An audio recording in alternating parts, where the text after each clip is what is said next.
नमस्कार students, reading capital academy आपका स्वागत है। स्टूडेंट्स, आज हम भारतीय संविधान एवं राज्य व्यवस्था से जुड़े क्वेश्चन सीरीज लेके आए हैं।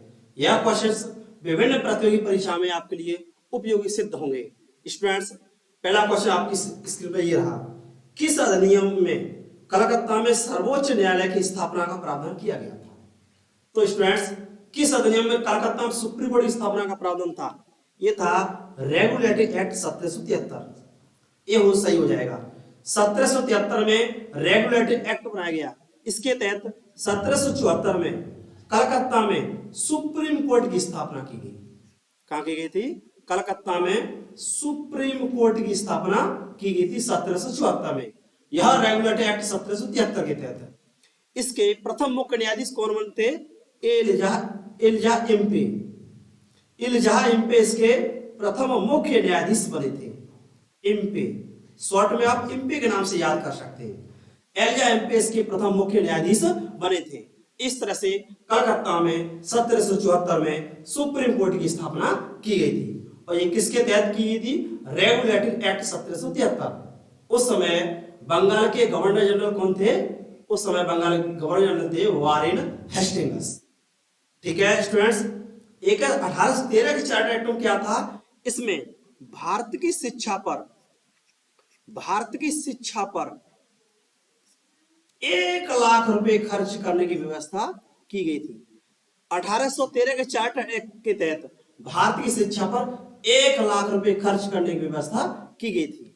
एक इसमें 1833 इस चार्टर एक्ट के तहत क्या किया गया था?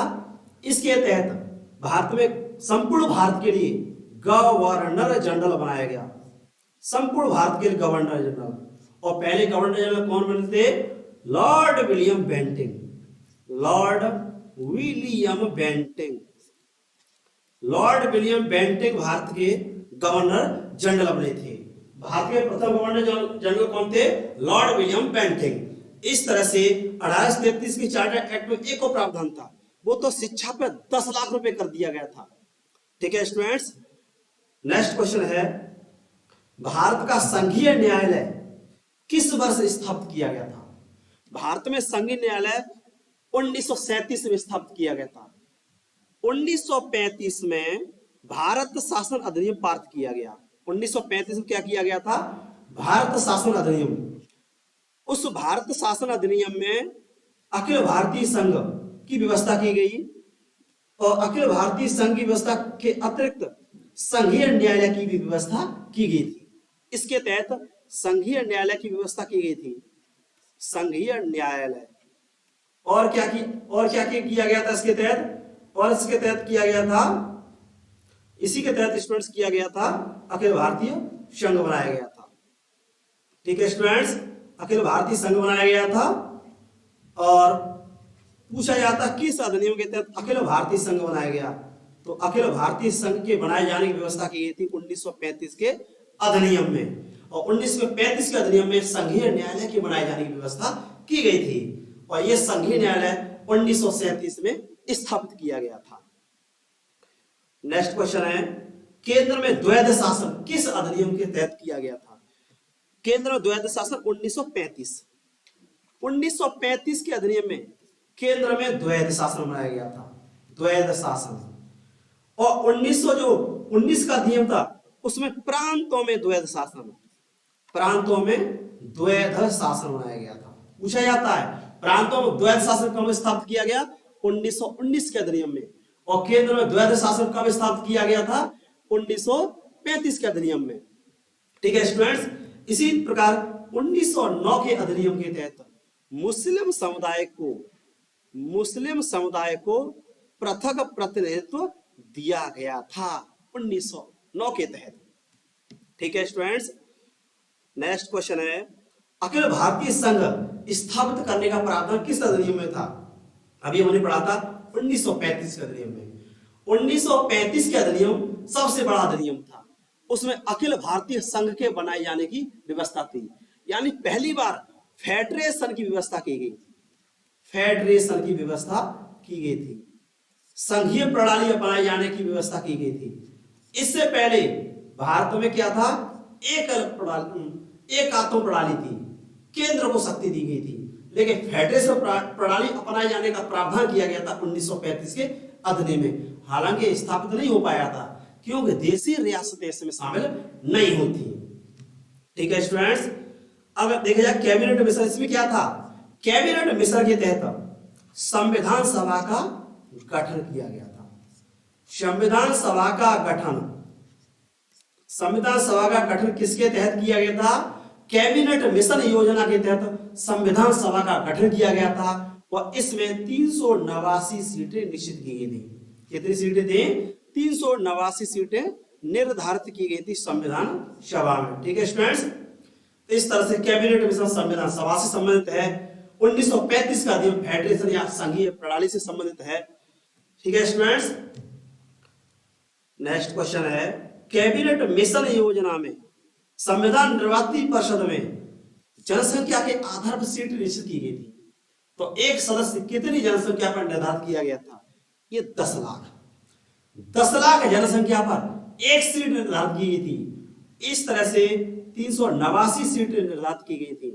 उस समय संविधान सभा कितनी सीटें थी, 389। इसका डिवीजन इस प्रकार से था, प्रांतों से की गई थी, निर्वाचित हुए थे 292 सदस्य और चीफ कमिश्नरी, एक चीफ कमिश्नरी थी और चीफ कमिश्नरी से कितनी सीटें थी, 4। और देशी रियासत, देशी रियासत से सीटें कितनी थी स्टूडेंट्स, देशी रियासत में सीटें 393। इस तरह से कितनी हो गई, 389 कुल सीटें थी, 389 सीटें स्टूडेंट्स। प्रांतों की 292 सीटें थी। इसमें निर्वाचन हुआ था, ठीक है, इलेक्शन हुआ था और ये इलेक्शन किसने भाग लिया था, तत्कालीन समय में प्रांतों की विधानसभा के सदस्यों द्वारा। 4 चीफ कमिश्नरी वहां से निर्वाचित हुए थे और देशी रियासत से मनोनीत किए गए थे। यहां चुनाव नहीं हुए थे, यहां मनोनीत किए गए थे, नॉमिनेट किए गए थे। ठीक है स्टूडेंट, और इसमें महिलाएं कितनी थी पूछा जाए, संविधान सभा में कितनी महिलाएं थी, तो 15 महिला सदस्य थी। संविधान सभा में 15 महिला सदस्य निर्वाचित हुई थी। जैसे आपने सुना होगा विजय लक्ष्मी पंडित, इसी तरह से सरोजनी नायडू, सुचेता कृपलानी, इसी तरह से दक्षिणानी वेलायुधन, वेलायुधन एकमात्र दलित महिला थी। नेक्स्ट क्वेश्चन है, इन व्यक्तियों में कौन कैबिनेट मिशन का सदस्य नहीं था।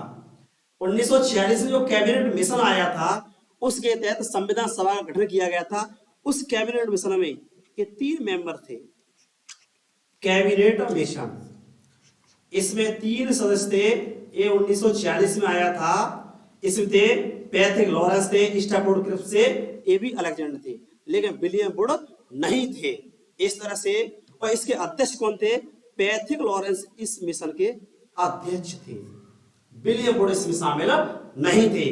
और कैबिनेट मिशन की सिफारिश संविधान सभा का गठन किया गया था। नेक्स्ट क्वेश्चन है, भारतीय संविधान सभा का गठन किया गया था।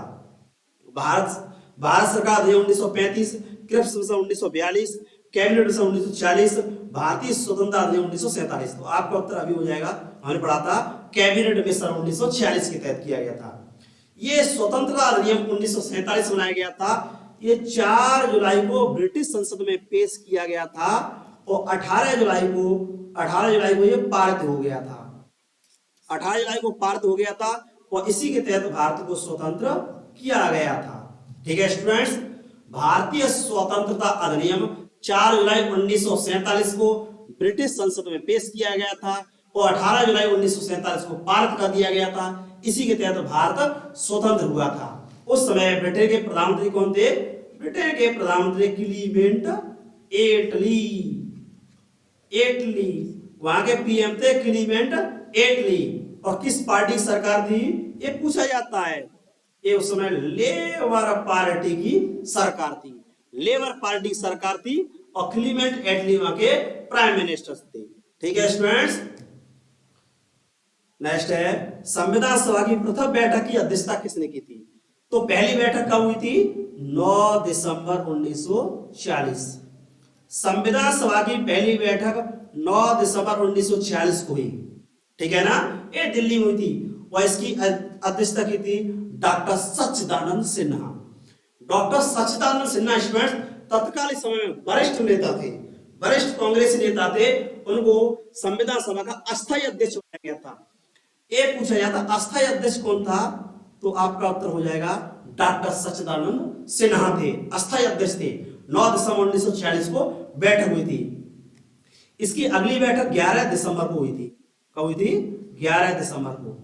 उस समय डॉक्टर राजेंद्र प्रसाद को, किसको?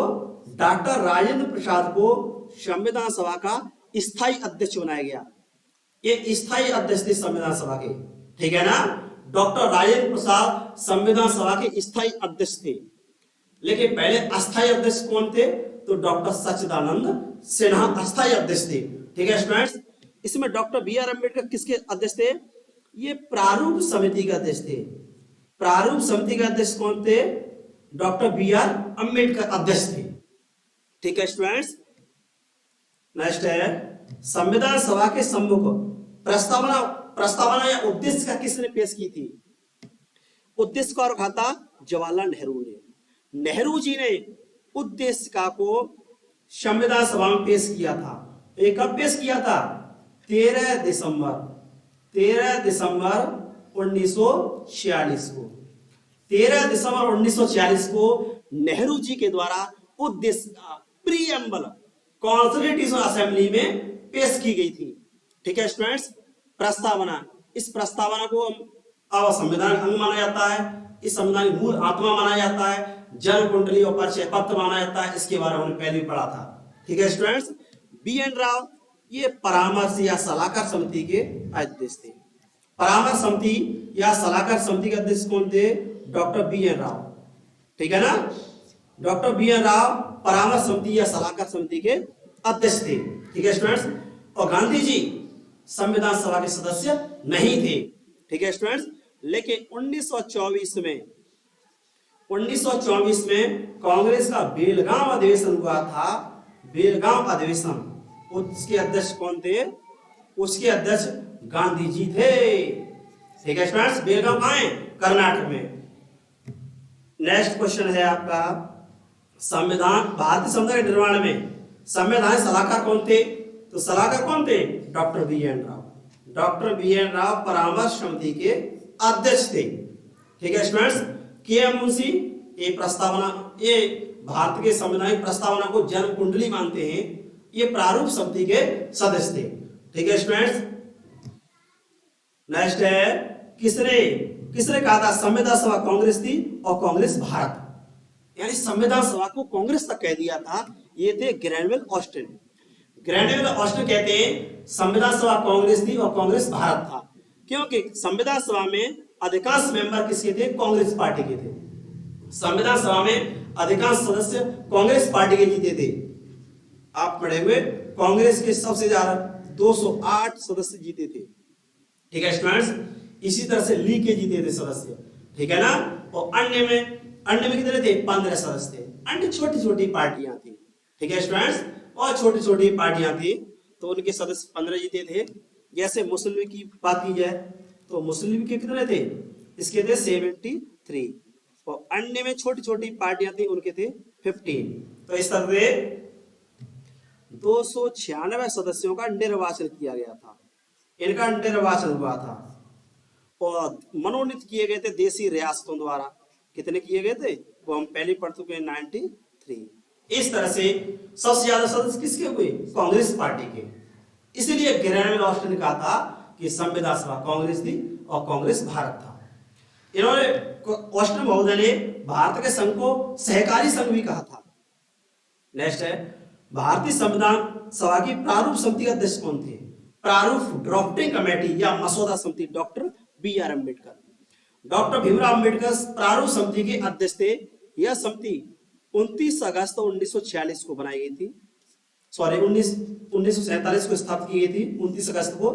और डॉक्टर बी आर अम्बेडकर प्रारूप समिति के अध्यक्ष थे। प्रारूप या मसौदा समिति या प्रारूप समिति में कितने सदस्य थे? इसमें कुल 7 सदस्य थे। इसमें 7 सदस्य थे। और इसके अध्यक्ष कौन थे? डॉक्टर भीमराव अंबेडकर महोदय इसके अध्यक्ष थे। ठीक है स्टूडेंट्स। नेक्स्ट है, भारत में न्यायिक पुनरीक्षण की संकल्पना किस देश के संविधान से ली गई है? न्यायिक पुनरावलोकन किससे ली गई है? यूएसए से। यूएसए में 1803 में एक मारवरी नाम का केस हुआ था, मारवरी बनाम मेडिसन। ये मारवरी बनाम मेडिसन का एक वाद आया था, उसी में न्यायिक पुनरावलोकन, न्यायिक पुनरीक्षण की व्यवस्था की गई थी। न्यायिक पुनरावलोकन, ये न्यायिक पुनरावलोकन क्या होता है? न्यायिक पुनरावलोकन का अर्थ है कि संसद कोई ऐसा प्रस्ताव पारित कर देती है जो मूल संविधान की भावना के खिलाफ होता है, तो सुप्रीम कोर्ट संविधान की व्याख्या और रक्षा करते समय इसे शून्य घोषित कर सकता है। इसके संपूर्ण भाग को शून्य घोषित कर सकता है या कुछ ही भाग को कर सकता है। जैसे 99वां संशोधन, 99वां संशोधन भारत का था। सुप्रीम कोर्ट ने न्यायिक पुनरावलोकन की शक्ति के तहत संशोधन को शून्य घोषित कर दिया था। इसे क्या कर दिया था? शून्य घोषित कर दिया था। इस तरह से शून्य घोषित कर दिया 99 अमेंडमेंट। तो न्यायिक पुनरावलोकन की शक्ति कहां से ले गई है? यूएसए पे। ठीक है स्टूडेंट्स। ब्रिटेन में न्यायिक पुनरावलोकन, न्यायिक पुनरीक्षण की शक्ति नहीं है, जब भारत में और यूएसए में न्यायिक पुनरावलोकन या न्यायिक पुनरीक्षण की शक्ति है। भारतीय संविधान की प्रस्तावना, समवर्ती सूची, समवर्ती सूची कहां से ली गई है? ये संविधान के स्रोत से क्वेश्चन है। समवर्ती सूची ये ऑस्ट्रेलिया से ली गई है। समवर्ती सूची कहां से ली गई है? समवर्ती सूची, समवर्ती सूची में ऐसे विषय शामिल किए जाते हैं जिन पर भारत की संसद और प्रांतों की विधानसभा दोनों ही कानून बना सकते हैं। ठीक है स्टूडेंट्स। जैसे शिक्षा है, शिक्षा किस में आती है? समवर्ती सूची में। पर्यावरण है, पर्यावरण समवर्ती सूची में। वन है, ऐसे वन्य जीव हैं, ये समवर्ती सूची में आते हैं। इनमें केंद्र और राज्य दोनों ही कानून बना सकते हैं। इसी तरह से यूएसए से क्या लिया गया है? यहां से मूल अधिकार, यूएसए से क्या लिया गया? मूल अधिकार यूएसए से लिया गया है। बहुत इंपॉर्टेंट है मूल अधिकार। ठीक है स्टूडेंट्स। इसी तरह से न्यायपालिका प्रणाली, न्यायपालिका, भारत में जो न्यायपालिका प्रणाली है वो भी जुडिशरी सिस्टम यूएसए से ली गई है। इसी तरह से यहां से वित्तीय आपातकाल लिया गया है।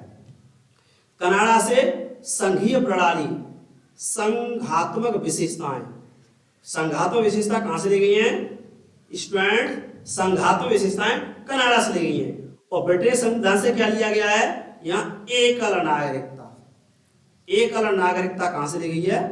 एकल नागरिकता ब्रिटेन से ली गई है। भारत में ब्रिटेन के समान एकल नागरिकता है। इसी तरह से विधि का शासन भी ब्रिटेन से लिया गया है। नेक्स्ट क्वेश्चन है, भारतीय संविधान में मौलिक कर्तव्यों का विचार कहां से लिया गया है? मूल कर्तव्य कहां से लिए गए?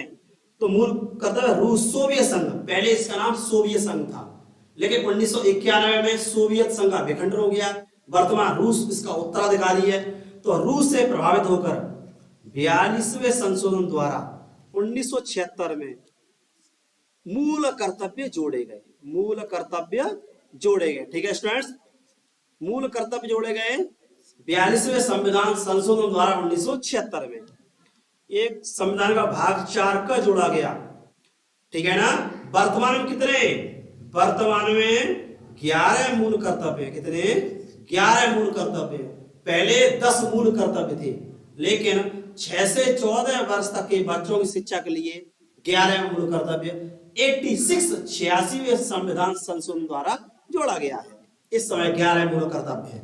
और इसकी सिफारिश किसने की थी? इसकी सिफारिश की थी सरदार स्वर्ण सिंह समिति ने। सरदार स्वर्ण सिंह समिति ने इसकी सिफारिश की थी। सरदार स्वर्ण सिंह समिति ने मूल कर्तव्यों के लिए सिफारिश की थी, तब 10 मूल कर्तव्य जोड़े गए थे और वर्तमान में 11 मूल कर्तव्य है। इसी तरह से ब्रिटेन से क्या लिया गया? विधि का शासन।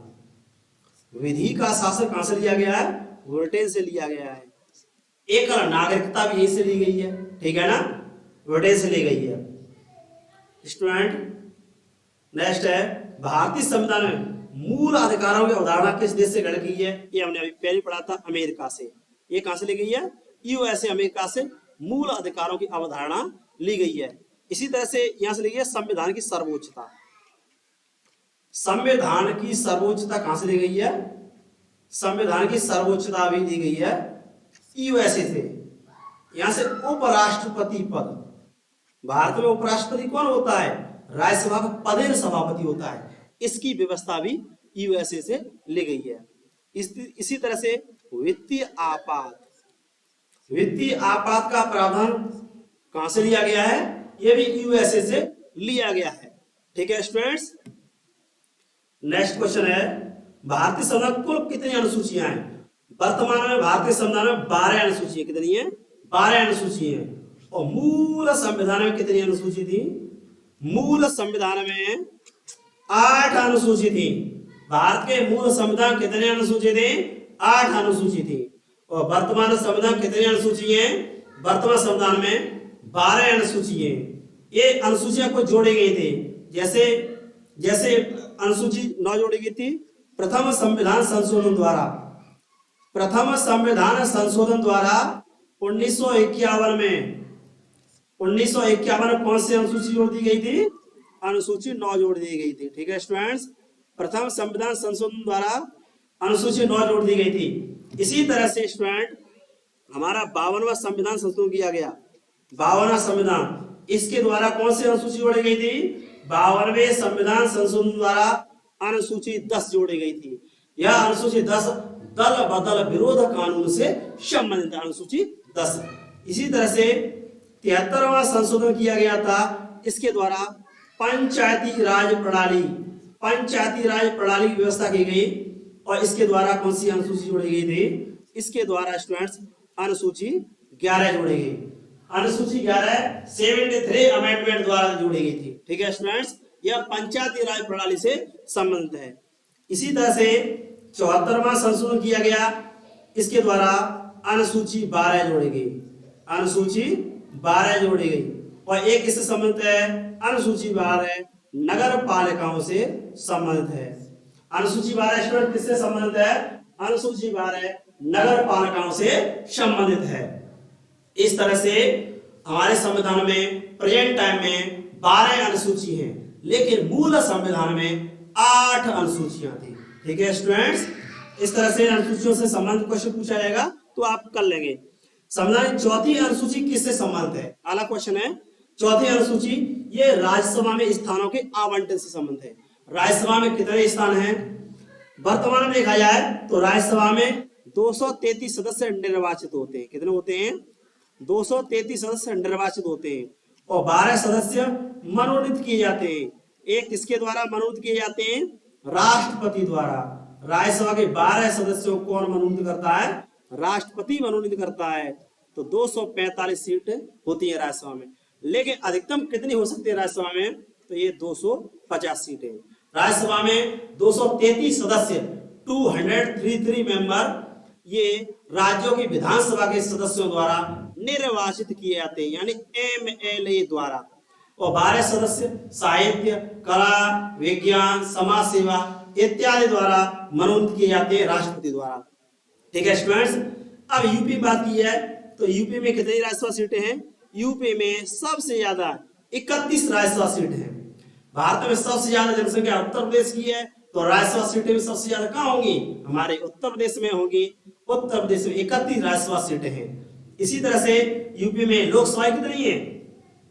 यूपी में लोकसभा की सीटें कितनी है स्टूडेंट्स? यूपी में 80 लोकसभा सीटें हैं। अगर पूछा जाए यूपी में विधानसभा की सीटें कितनी है, तो आप कर लेंगे यूपी में 403 विधानसभा सीटें हैं। इसी तरह से विधान परिषद की पूछी जाए तो आप कर देंगे विधान परिषद की कितनी सीटें यूपी में? विधान परिषद की 100 सीट हैं।